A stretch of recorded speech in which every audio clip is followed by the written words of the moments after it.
জয় RCM.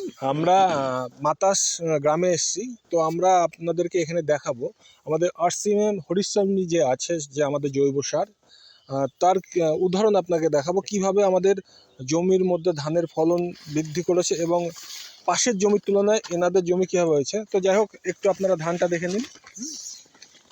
আচ্ছা, যে ধানের জমির মালিক, ওনার সাথে একটু কথা বলুন। ম্যাডাম সন্ধ্যা মাহাতো, তাই না ম্যাডাম? এর আগেও তো আপনারা ধান গেড়েছিলেন, তাই তো?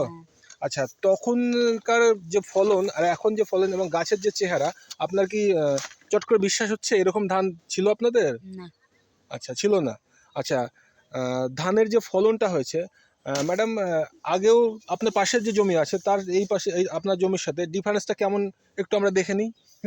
দেখুন, এটা হচ্ছে পাশের জমির ধান, এটা পাশের জমির ধান। এটা হরিশ সঞ্জীবনী দেওয়ার ফলে যে ধানটা হয়েছে, আপনারা নিজে চোখে একটু খেয়াল করুন।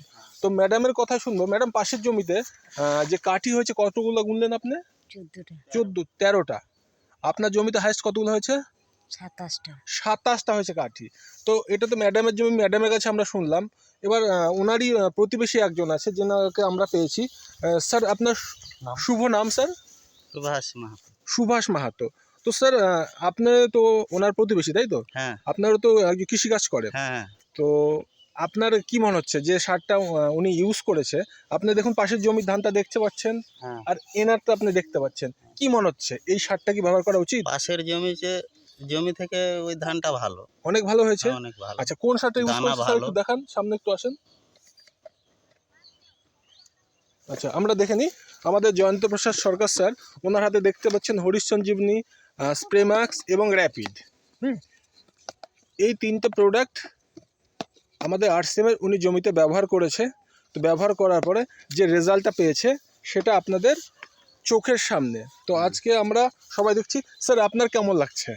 আমাকে ভালো লাগছে, রাসায়নিক পদ্ধতিতে আবাদ করে ভালো লাগছে ধানটা। রাসায়নিক পদ্ধতি ছাড়া স্যার, এটা জৈব উপায় হয়েছে, জৈব পদার্থ। হ্যাঁ। আচ্ছা, আগামী দিনে আপনিও তো ব্যবহার করার ইচ্ছা রাখছেন তো স্যার, তাই না? তো অনেক ধন্যবাদ আপনাকে এবং পুরো আরসিএম পরিবারকে ধন্যবাদ। জয় আরসিএম।